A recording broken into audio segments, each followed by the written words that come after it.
Orang kaya, orang miskin, raja-raja, rakyat biasa, jenderal.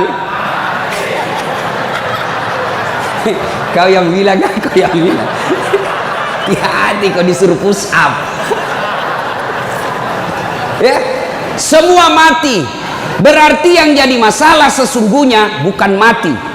Yang jadi masalah illa wa antum muslimun, kecuali dalam keadaan beragama Islam. Berarti ada orang Islam tapi matinya tidak beragama Islam. Siapa mereka? Contoh aja nih, contoh, jangan marah, contoh. Kau melanggar, kau tidak lihat ini. Saya lihat, Pak. Kenapa kau langgar? Saya tidak lihat Bapak. Kenapa kau tidak lihat saya? Bapak sembunyi di tikungan. Akhirnya tilang. Ini kalau di sidang 250.000. Tidak ada uangku, Pak. Sudah, berapa uangmu di situ? 50.000. Ya sudah, 50.000. Tidak ada pun bensin, Pak. Sini 40.000. Sini 10, ambil kau 10.000. Sudahlah itu. Dia pergi makan soto Betawi. Pas sudah makan soto Betawi, keluar dari warung, tabrak, mati. Matinya bisa dalam keadaan kafir. Kenapa? Ada uang haram dalam perutnya. Nauzubillah min dzalik. Ini polisi film India, bukan polisi Indonesia. Oh, polisi Indonesia orang bagus. Itu polisi film India. Ya, saya bilang sama jamaah saya, hei ibu-ibu, jangan kau musuhi polisi. Kau kira hidupmu enak kalau tidak ada polisi? Rumah dirampok, anak diperkosa, istri dibunuh, harta dijarah, habis semua harta kita yang puluhan tahun dikumpul.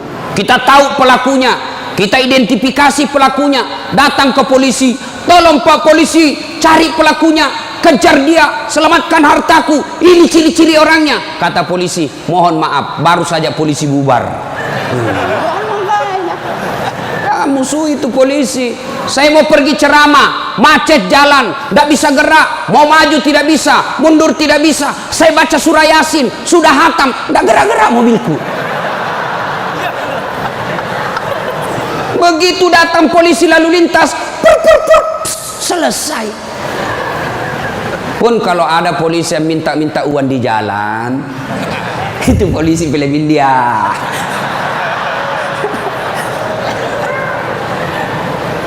Wa qala idzan Bismillahirrahmanirrahim.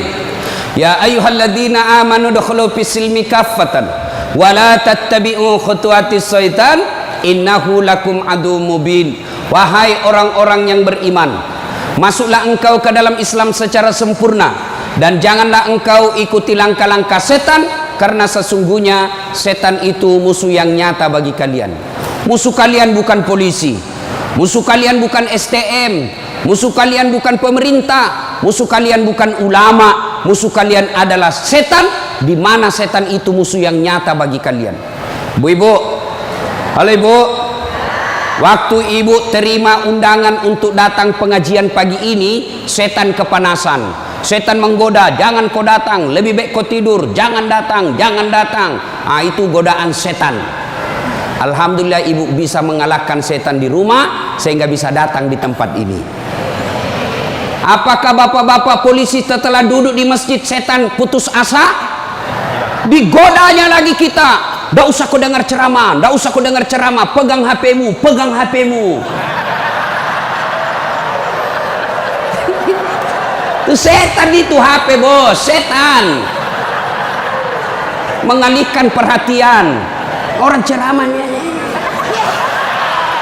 siaran langsung juga, baru 3 penontonnya, pret. Simpan dulu HP bos, simpan dulu.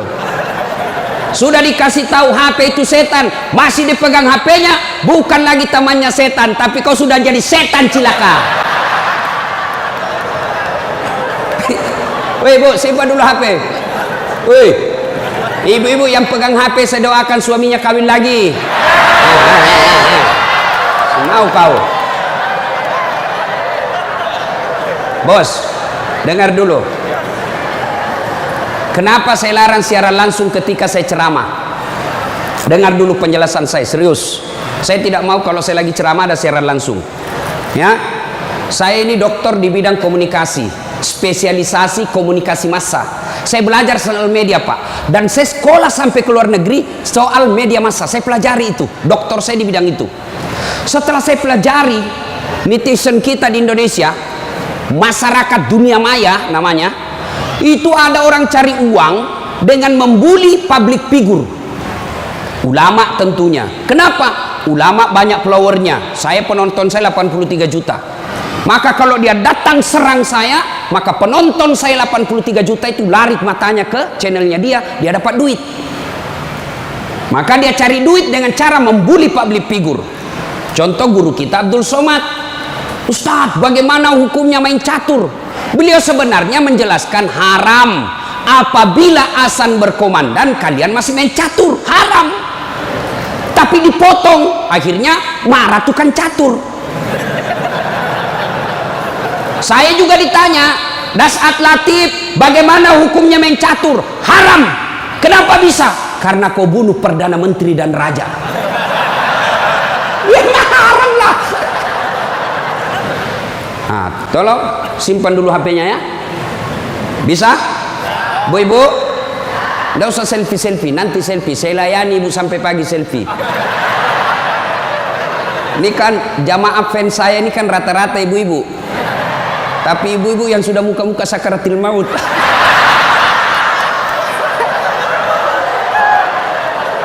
Orang sudah lagi ceramah, selesai ceramah keringatan, capek, dia kejar kita. Ustaz, selfie Ustaz. Saya layani karena kalau tidak dia catat di medsosnya, sombong. Selfie lah dia. Ulangi Ustaz, kabur Ustaz. Ulang lagi Ustaz. Dalam hatiku, biar kulan 10 kali, nah mukamu yang kabur.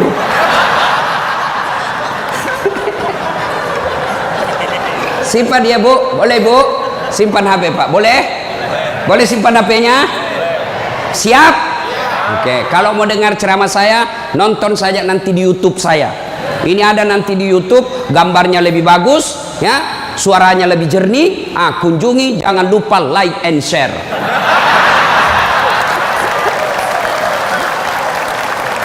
Kita dengerin bapak-bapak. Ayo bos, selawat, jangan mempermalukan jenis kelamin.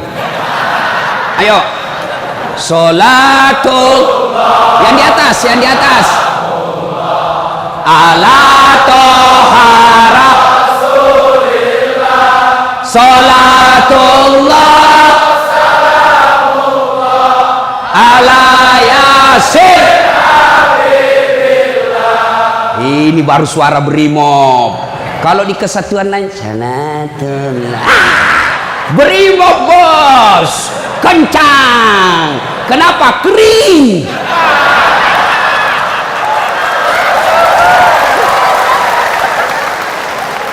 Saya ceramah ini gaspol atau rem-rem? Hah? Serius? Hah? Oke, gaspol memang. Satu, dengar. Satu, Nabi itu bos belum lahir sudah yatim. 6 bulan dalam perut ibunya sudah wafat bapak beliau. Lahir baru 4 hari lahir diambil sama ibu susunya. 4 tahun. Usia 4 tahun baru dibawa ke ibunya, Siti Aminah. 6 tahun beliau pergi ziarah kubur. Waktu itu belum Madinah, belum Madinah namanya, tapi namanya Yastrib. Pergi pulang dari Madinah, di desa Afwa meninggal ibunya. 6 tahun bos. Ada di sini polisi 6 tahun yatim piatu? Coba angkat tangan. 6 tahun yatim piatu. Ada? Tidak ada. Usia 6 tahun meninggal bapak, ibu diambil sama kakeknya Abdul Muttalib. 8 tahun meninggal lagi kakeknya, diambil oleh pamannya.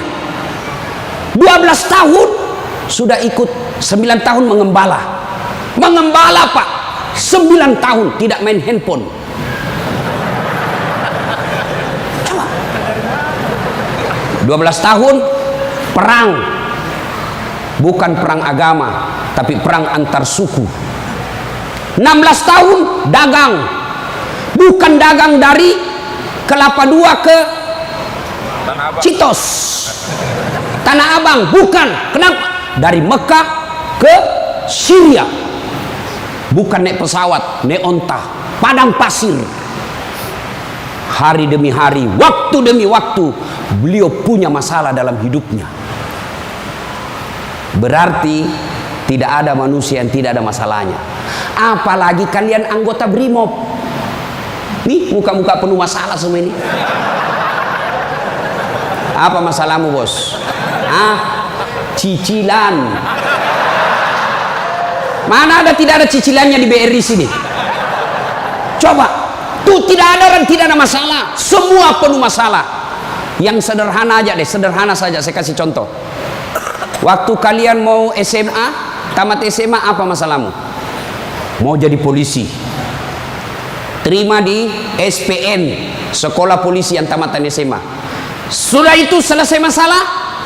Tidak. Masalah baru apa? Penempatan. Mau dapat yang basah. Hati-hati bos, di tempat basah kok gampang tenggelam. Sudah dapat tempat basah, mau lagi naik pangkat, sekolah lagi. Perlu lagi biaya. Sudah sekolah selesai masalahmu? Tidak. Penempatan lagi. Sudah penempatan, mau naik lagi jam pangkat.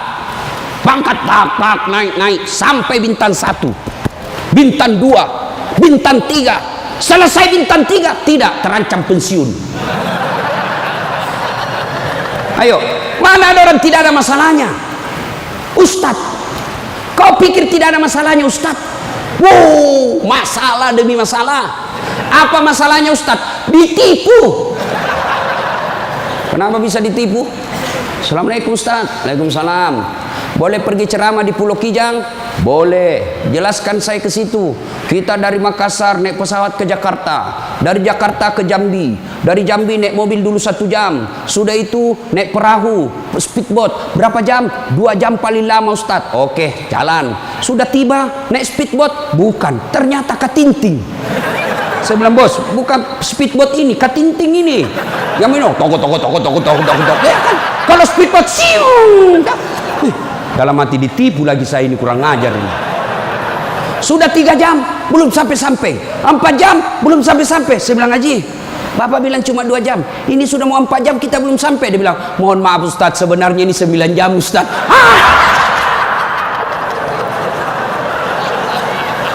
Kenapa Bapak bilang cuma 2 jam? Karena kalau saya bilang 9 jam pasti Ustaz tidak mau terima cara saya. Itu Pak, tidak ada orang tidak ada masalah. Apalagi kalian Barimo. Ini bahasa Bugis. Dia bilang teman saya, Ustaz, kenapa itu orang Bugis kalau bicara selalu ke yang G? Oh itu orang Bugis pinggiran. Kalau kami ini Bugis modern.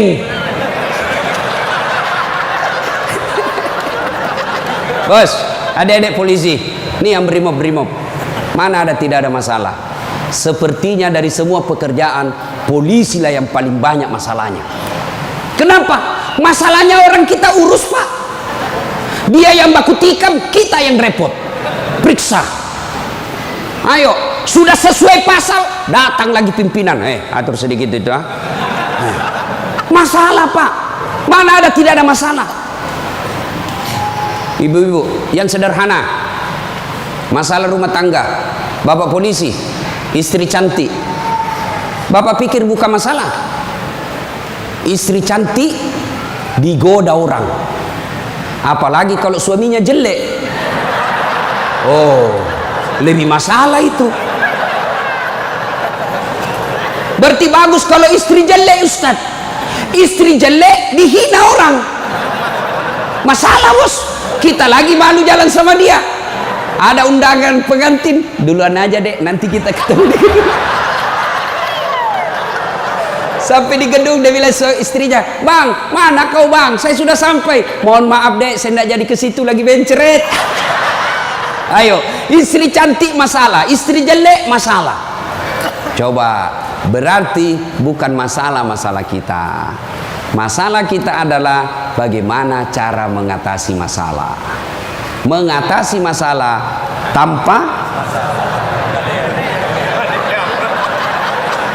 Ibu-ibu tahu juga pegadaian di sini. Mengatasi masalah, Allah coba bilang, Pak polisi, Brimob, ada masalah, kau jadi komandan dulu. Tidak. Brimob, ada masalah, kau sekolah dulu jadi dokter. Ada masalah, kau kaya dulu. Ada masalah, kau Kapolres dulu. Tidak. Allah cuma minta dua. Ista'inu bis-sabri was-shalah. Sabar, perbaiki solatmu, Allah yang selesaikan masalahmu. Tiba-tiba dipindah pelosoknya Ambon, jauh sekali sampai ke Masohi. Dari lahir sampai jadi polisi perwira, Jakarta tempatnya. Tiba-tiba dipindah jauh. Sabar. Tidak ada kalah ilmu sabar, bos. Percaya. Apa itu sabar, Ustaz? Lagi duduk-duduk di tempeleng, pak. Saya sabar. Bukan sabar itu, bos, beleng-beleng itu. Masa tidak ada salamu di tempeleng kok sabar? Enggak. Kecuali komandanmu tempeleng kok, ya sabar kok. Apa boleh buat dia, bos? Ya masa kau yang mau tempelin komandanmu? Tidak masuk akal toh. Ya wah, siap salah pak, siap salah. Nah itulah polisi pak, biar benar siap salah juga, siap salah.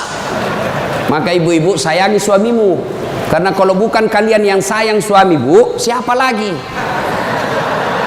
Coba kasihan ini, lihat-lihat ini mukanya. Coba ini, kalau di depannya komandannya pak. Makanya jangan jajah suami. Kasihan ini, lihat ini polisi. Tidak ada kalah ilmu sabar. Pak, mau tahu ilmu sabar? Pulang nanti pelajari sejarah hidupnya Ayub alaihissalam. Coba lihat Ayub. Ayub alaihissalam diuji. Anak meninggal. Apa kata Ayub? Alhamdulillah, saya pernah punya anak. Berapa banyak orang bertahun-tahun suami istri tidak punya anak. Habis hartanya kebakar, habis hartanya bangkrut. Datang iblis, tidak usah lagi kau sembah Tuhanmu, apalagi kau sembah itu Tuhanmu Ayub. Dia ambil anakmu, dia ambil hartamu. Apa kata Ayub? Alhamdulillah, saya sempat kaya. Berapa banyak orang dari lahir sampai meninggal tidak kaya-kaya, saya sempat kaya. Alhamdulillah. Tidak cukup di situ, diuji lagi, sakit lagi Ayub alaihissalam. Datang lagi iblis, Yub, anakmu meninggal, hartamu habis, sekarang kau sakit, sembuh, ndak sembuh-sembuh, ndak usah kau sembah Tuhanmu. Apa kau sembah Tuhanmu itu? Dia ambil semua kesehatanmu. Apa kata Ayub? Alhamdulillah, saya sempat sehat. Berapa banyak orang dari lahir sampai meninggal tidak pernah sehat? Saya sempat sehat, alhamdulillah. Coba pakai ilmu ini pak, bapak tenang. Tiba-tiba dimutasi, alhamdulillah saya dimutasi. Teman saya 13 yang daftar tidak ada yang lulus. Kau syukur. Maka beberapa hari yang lalu saya ketemu dengan nomor satunya polisi, Pak Kapolri, Pak Jenderal Idam Aziz. Beliau katakan, sampaikan kepada aparat kepolisian kalau Ustadz ceramah. Satu, gaya hidupmu jangan bermewah-mewah. Sederhana kalian. Ini baru jadi Kapolres. Kalau mau ke bandara, kayaknya dia punya itu bandara. Pengawalnya kayak 17 orang. Masuk semua, dia kuasai itu ruang VIP. Bukan kau yang punya itu, negara itu yang punya. Apa dilarang? Tidak dilarang, tapi tidak pantas. Datang, belum lagi pasukannya istrinya. Lebih banyak lagi itu. Dan ini istri-istri yang datang cari muka sama istrinya Kapolres. Kenapa? Karena istrinya Kapolres lebih tinggi pangkatnya daripada Kapolres. Suaminya AKBP, dia kombes. Itulah bisa dimutasi itu gara-gara pengaruh istri. Jangan, gaya hidup sederhana. Tahu puasa? Tahu puasa pak? Ramadan bapak puasa, bapak polisi? Iya, puasa. Roti halal atau tidak? Air putih halal atau tidak? Nasi halal atau tidak? Tapi siang tahan dulu. nanti sudah maghrib. Maknanya Bapak polisi, kalau Bapak polisi pakai baju coklatmu, tahan itu, jaga diri. Pengendalian diri yang harus. Boleh marah, tapi ketika warna coklat, tahan. Karena di situ ada institusimu. Boleh marah, tapi ketika pakai warna coklat, tahan. Kenapa? Kamu lagi membawai negara. Marah boleh, tapi jangan ketika pakai baju coklat. Itu kalau pribadimu disinggung. Tapi kalau institusimu disinggung, coklat harus maju.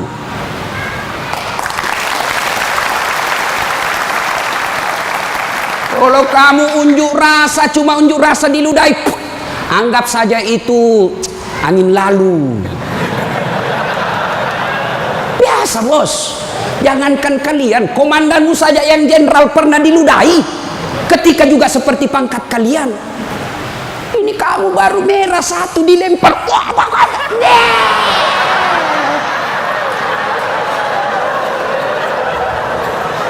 Bos, Rasulullah Pak pergi sholat jamaah, diludahi dari atas. Apa Nabi melempar? Coba kalau Bapak polisi. Tidak boleh begitu bos, kacau negara. Kalau cuma diludahi bos sama anak STM, jangan kau pukul kepalanya orang bos. Saya serius, jangan ketawa, saya serius ini. Pak, Bapak kalau menangani unjuk rasa jangan pukul kepalanya orang, Pak, jangan. Ini ibaratnya laptop prosesor, Pak. Kalau Bapak pukul otaknya orang, goyang otaknya, lalu dia gila sisa hidupnya, yang mestinya dia pakai sholat, mestinya dia pakai ngaji, karena Bapak pukul kepalanya, akhirnya sakit sisa hidupnya, Bapak yang tanggung dosa-dosanya.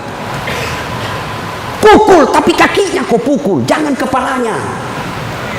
Saya sakit hati Ustaz, saya menderita Ustaz.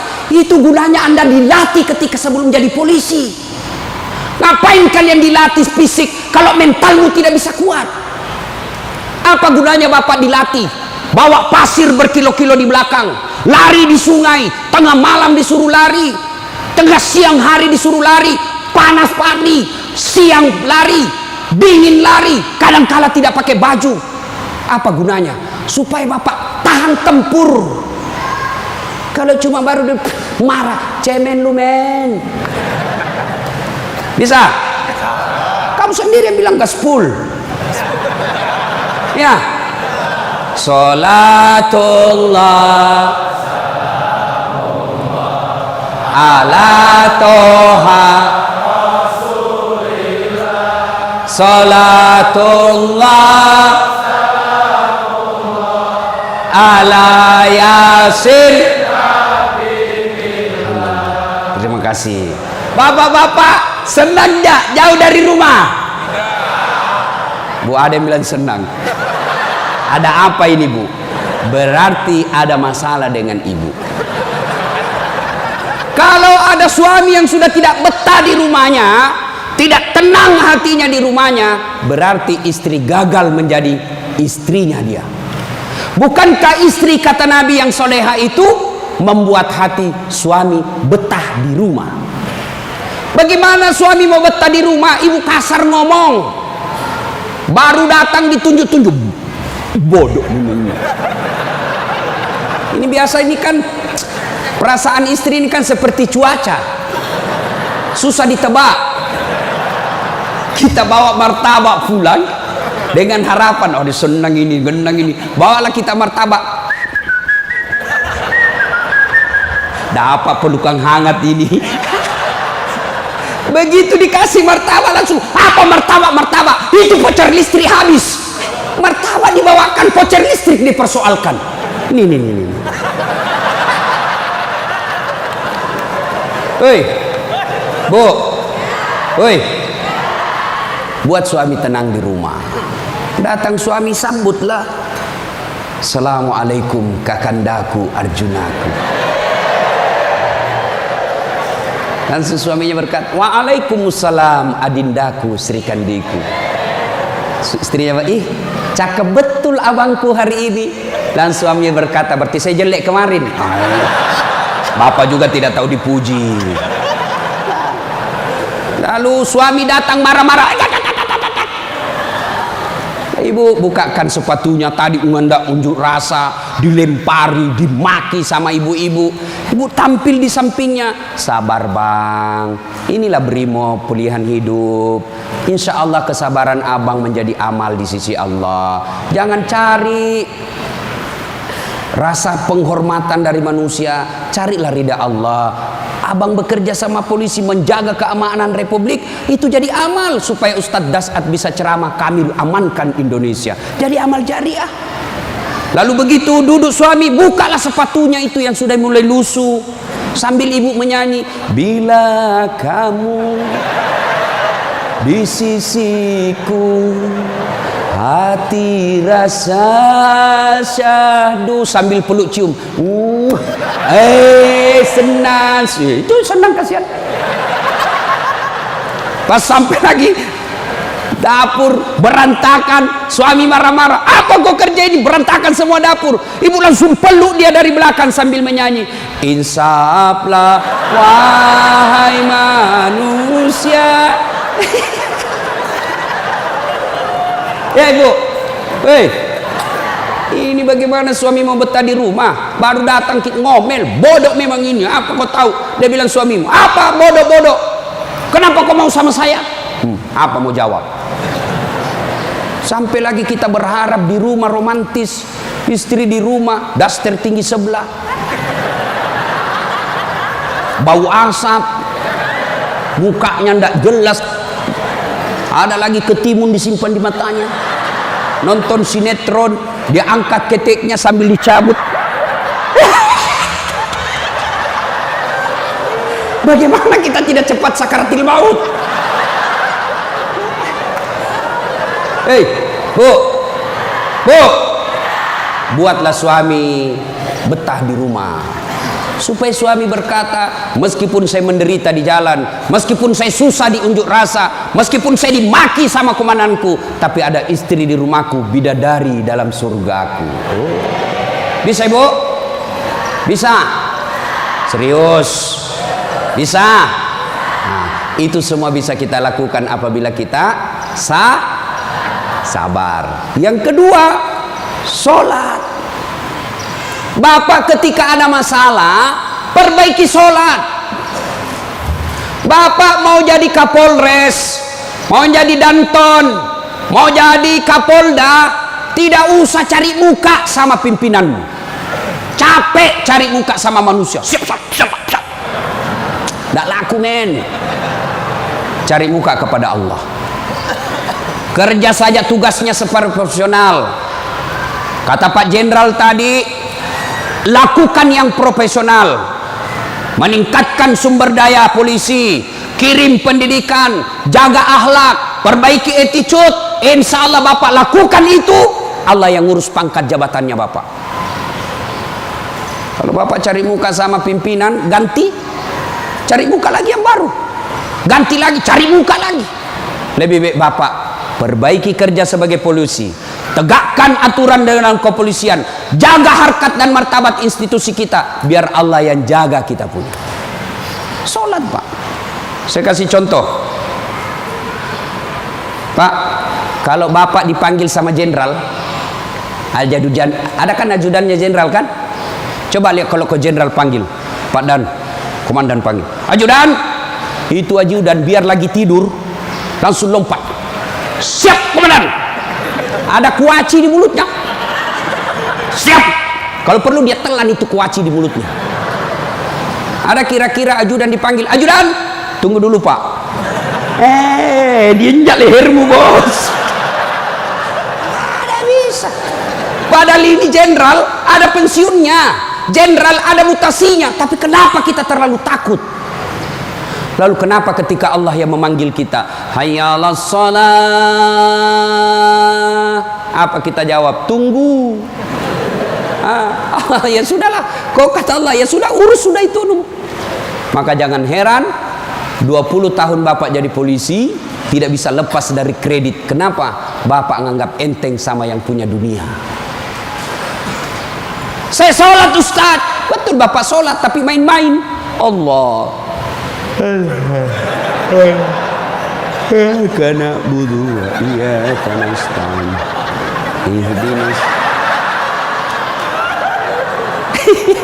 Siapa ajar kau sholat begitu? Allah.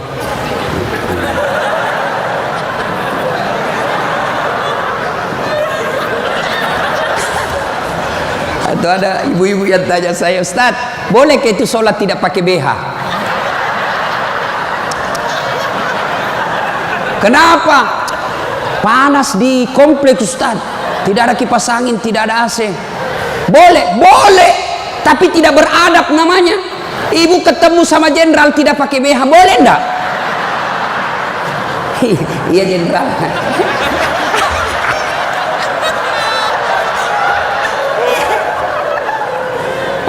Maka jangan heran Bapak bertahun-tahun sholat tidak bisa baik hidupnya. Kenapa? Bapak sholat semau-maunya. Sholat yang dicari duit. Allahu Akbar. Rakaat kedua. Tadi 100.000 duit saya. Beli nasi bungkus 50.000. Voucher 30.000. Mana yang 20.000? Allah. Mana sih simpan? Allah. Assalam. Oh, di bawah sadel. Bapak selama sholat cari duit. Ya. Ya. Maka begitu ada masalah Pak, perbaiki sholat. Di komplek kita ini, tiba waktu azan, Bapak tidak latihan dan tidak sibuk, datang ke masjid. Sudah sampai ke masjid, yang dari sana, yang dari pintu sana menghadap kemana? Menghadap kemana? Kemana? Barat. Mau orang Sulawesi, mau orang Jawa, orang Papua, orang Medan, datang ke masjid, menghadapnya sama ke barat. Tidak mengatakan orang Sulawesi Selatan dia menghadap ke selatan, dia orang Jawa Barat dia menghadap ke barat. Tidak. Nah, itulah makna pentingnya amanah dari jenderal kita tadi. Kita ini satu kesatuan. Tidak boleh ada berkata polisi Bugis, tidak boleh berkata polisi Jawa, polisi Papua. Tidak. Anda kalian adalah polisi Republik Indonesia. Coba lihat kalau Bapak sholat, boleh enggak pakai bahasa masing-masing? Boleh? Enggak boleh, kacau Pak. Coba kalau kita sholat pakai bahasa masing-masing. Yang jadi imam keturunan Arab.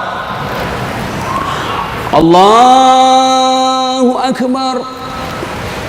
Makmum brimob dari Bugis, dia takbir pakai bahasa Bugis.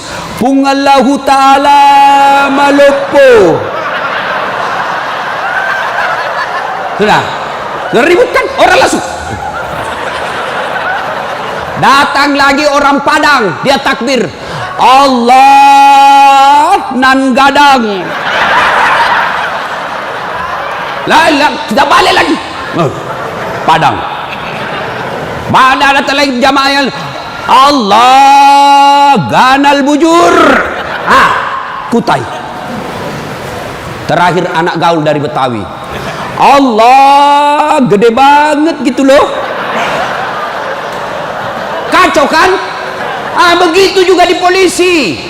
Kalau rakyat Indonesia saja selalu disampaikan jangan berpecah belah, jangan bertengkar, kalian satu rakyat Indonesia. Apalagi polisi harus lebih bersatu.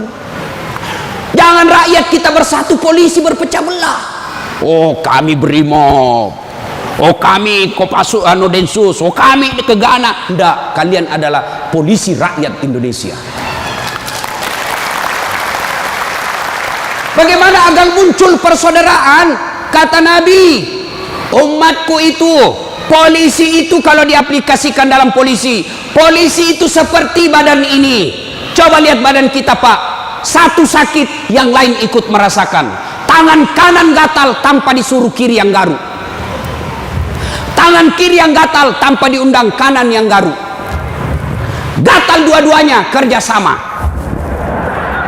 Begitu kalian jadi brimob, Begitu kalian jadi polisi, coba ada anak muda lagi jalan malam-malam, tahan tuh kakinya, kaki tahan tuh, semua ikut merasakan.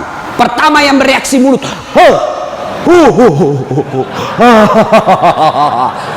yang kedua bereaksi apa? Mulut meniup, tangan mengusap, mata mencari mana yang luka, padahal kaki bermasalah. Tidak ada orang berangkat malam-malam tahan tuh kakinya, rasa kau, jalan lagi, jalan kau lagi, jalan lagi. Begitu mestinya menjadi polisi. Beda kesatuan tapi satu tugas, mengangkat citra dan martabat polisi Republik Indonesia. Ya, bersaudara.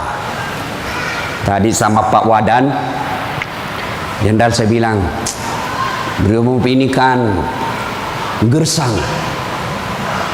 Lalu beliau katakan, betul gersang, tapi kami banyak teman. Kalau kalian mau kaya, perbanyak teman. Saya juga begitu, Pak. Saya ini tidak banyak duit, tapi banyak temanku. Temanku banyak duitnya. Apa? Ada Pak Kapolri, ada polisi macam-macam. Dia bilang, Pak Kapolri, bawa ini kartu nama aku, Ustaz. Simpan depannya, langsung dia hormat sama Ustaz. Aman, Jenderal. Makin banyak teman, makin gampang urusan selesai. Saya, Pak, saya tidak banyak duit, tapi banyak teman saya. Di Makassar hampir tidak pernah laku duit saya. Di mana-mana saya gratis. Makanya istri saya senang betul kalau saya ke pasar. Baru saya turun dari mobil, ada yang teriak, Assalamualaikum Ustaz. Aman dan terkendali. Sahabat, ambil sayur, ada isi ikan. Berapa Ji? Nggak usah Ustaz. Nggak enak. Berapa? Nggak usah. Padahal dalam hatiku, memang itu yang kutunggu. Ayo Pak. Dua, banyak teman, gampang selesai masalah. Saya pergi perpanjangan SIM di Polres. Baru saya turun dari mobil, keluar Kapolres. Assalamualaikum Ustaz. Siap Komandan. Ada apa ini Ustaz? Perpanjangan SIM. Panggil Kasat Lantas. Bantu ya, selesaikan cepat. Jangan kau minta uangnya Ustaz. Dosa uang Ustaz kau makan. Ayo Pak, banyak teman, gampang selesai masalah. Maka saudaraku polisi Brimob, jangan cari musuh. Kalau pribadi kalian yang dihina, selama kalian tidak terancam jiwamu, pasrahkan dirimu sebagai aparat kepolisian, insya Allah kesabaranmu menjadi amal di sisi Allah. Kecuali jiwamu sudah terancam, maka silahkan lakukan apa yang diajarkan oleh protap organisasi kalian. Bisa? Berikutnya, cintai keluarga. Ini pesannya Pak Kapolri. Sederhana dalam hidup. Syukuri diri sebagai anggota polisi. Ini perlu saya ulang lagi. Bapak-bapak ini harus bersyukur sebagai orang polisi, anggota kepolisian Republik Indonesia. Kenapa bisa Ustaz? Saya kasih contoh. Bapak-bapak, halo Pak polisi, boleh enggak pakai songkok begini? Boleh. Boleh, malah dicintai rakyat kalau Bapak polisi jalan pakai songkok. Boleh Bapak pakai gamis seperti ini? Boleh. Boleh pakai serban? Boleh. Tapi boleh enggak das atletik pakai bajunya komandan? Pak Jenderal, ditangkap saya Pak, polisi gadungan. Maka syukuri bajunya Bapak. Ini tidak semua orang bisa pakai bajunya Bapak coklat itu. Maka syukuri dengan cara apa? Angkat harkat dan martabatnya, tingkatkan profesionalisme, tingkatkan ilmu kalian, lalu jaga institusi. Kalau pribadi dihina, selama itu tidak menyentuh keselamatan jiwa kita, sabar saja. Insya Allah kesabaran itu, innallaha ma'as sabirin. Allah bersama dengan orang-orang yang sabar. Dan yang ketiga pesan Pak Jenderal, Pak Kapolri, apa pesan beliau? Berbuat baiklah kepada keluarga yang setiap hari mendoakan. Ini istri-istri kita. Bapak-bapak, istri, dia tinggalkan kampung halamannya di Jawa. Dia tinggalkan kampung halamannya di Sulawesi. Ikut ke suaminya sebagai polisi. Lalu kenapa ketika ikut kita sengsarakan, kita tipu, alasan rapat, ternyata pergi merapat. Teman selingkuhnya ditulis namanya di handphone komandan. Nah ini juga kalau ibu-ibu suka periksa HP. Makanya ibu jangan suka periksa HP-nya suami. Bagaimana kita tidak bohong? Setiap kita pulang kau periksa semua. Ada ibu-ibu tanya saya di Makassar, Ustadz, bagaimana supaya suami sehat jantungnya tidak serangan jantung? Apa doanya? Saya bilang, tidak usah kau baca doa. Bagaimana caranya Ustadz? Jangan lagi periksa suamimu punya HP. Semakin sering kau periksa, makin tekanan jantung dia. Apalagi kalau dia lupa pasang passwordnya. Sampai ada kemarin di warung kopi curhat sama saya, Ustadz. Ternyata itu handphone berpengaruh terhadap tingkat kehusuan salat. Gimana caranya? Saya lagi takbir, Ustadz, baru takbir pertama, rakaat pertama, Allahu Akbar, bunyi handphone saya. Dan itu ada istriku di samping, Ustadz. Baru rakaat pertama, masih 3 rakaat ini, Ustadz. Mati didapat, diangkat istriku, mati tidak bisa husu. Istrinya langsung ngomong dari samping, ya sudah lanjutkan saja, husu saja, saya tidak angkat ini HP-mu.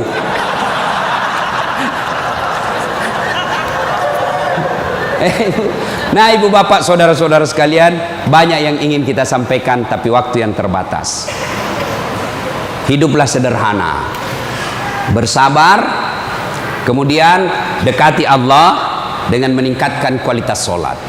Ini yang saya lupa, Ustadz, bagaimana kalau kita lagi tugas pengamanan, masuk waktu sholat, Ustadz, mau tinggalkan tempat tidak bisa, Ustadz, mau wudhu tidak ada air, bagaimana caranya, Ustadz? Inilah yang disebut daruriyah, keadaan darurat. Maka solusinya bapak tayamum. Saya ajarkan tayamum. Lihat Pak Polisi, ini baju dilinting naik ke atas. Kalau bapak pakai lengan panjang, ya, linting sampai atas. Lalu sudah itu letakkan telapak tangan di dinding, atau di dinding mobil boleh Pak, dinding mobil, kacanya mobil, dindingnya kah boleh. Atau kalau bapak ada pasir, letakkan telapak tangan di pasir. Sudah itu bertepuk. Jangan langsung begini Pak. Bapak pasti tidak sholat itu, masuk tanah, pasir. Bapak tidak jadi sholat. Itulah sebabnya suruh tepuk kalau sudah letakkan pasir. Sudah itu gosok wajah, usap.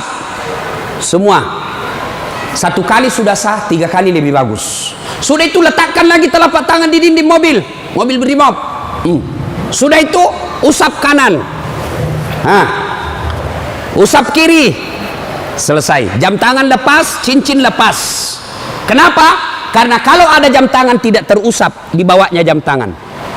Sudah, silahkan sholat. Kita jaga pasukan, Ustadz. Ini unjuk rasa di depan. Namanya salat khaf. Misal bapak 10 orang. Yang saf pertama 5 orang di depan. Saf kedua 5 orang di depan. Maka cara sholat jamaahnya, yang di depan siaga dengan apa itu, tamengnya. Saf kedua selesaikan 1 rakaat sholatnya. Naik saf kedua, saf pertama selesaikan 1 rakaat, serap ke saf kedua siaga. Boleh sholat begitu Pak. Begitu tidak bolehnya ditinggalkan sholat, sehingga sholat keadaan apapun boleh dilakukan. Sepatu, tidak usah buka sepatunya Pak, pakai sepatunya. Itu kalau di lapangan. Kalau bapak pakai sepatu masuk masjid, dibully Pak. Kalau dalam masjid jangan, tapi kalau di lapangan silahkan. Namanya keadaan darurat. Ini Ustadz, unjuk rasanya sangat mepet Ustadz. Susah sholat lagi duhur dengan asar, bapak jamak. Allah tidak memberikan kesusahan buat kita. Begitu pentingnya sholat, ya? Maka ibu bapak, saudara-saudara sekalian, ketika bapak ibu dekat dengan Allah, maka Allah akan mencintai bapak ibu dengan derajat maqamam mahmuda. Saya angkat derajatnya. Ibu bapak, saudara-saudara sekalian, inilah tausiah kita pada taklim kita kali ini. Mudah-mudahan ada manfaat. Terima kasih Pak Jenderal yang telah memberikan waktu saya untuk datang di tempat ini. Saya berharap mudah-mudahan bapak-bapak polisi ditingkatkan kesabarannya, dikuatkan imannya, kemudian dibahagiakan keluarganya. Biar bapak tinggi pangkat, biar bapak punya duit banyak, tapi istri membangkang, anak narkoba, demi Allah, Allah telah mencabut kebahagiaan hidup bapak. Dan itu penyebabnya bukan karena Allah tidak cinta kepada bapak, tapi karena bapak jauh dari agama. Dekat dengan agama, maka Allah akan pelihara bapak ibu. Bukan hanya pangkat jabatan yang dipelihara, tapi insya Allah dipelihara sampai ke akhirat. Tidak ada pilihan lain kecuali kita mendekatkan diri kepada Allah. Pangkat jabatan yang kita miliki ini Pak, wa mal hayatud dunya illa mataul hurur, hanya perhiasan saja, canda guroi saja ini hanya sandiwara yang pasti kita akhiri. Karenanya jadilah polisi Republik Indonesia yang terus bersinar menyinari rakyat Indonesia, sehingga Bapak menjadi polisi yang bukan saja dicintai oleh negara, tapi juga dicintai oleh seluruh rakyat Indonesia. Dan itu jalan keluarnya tidak ada lain kecuali mendekatkan diri kepada Allah Subhanahu wa taala. Demikian, mudah-mudahan ada manfaat.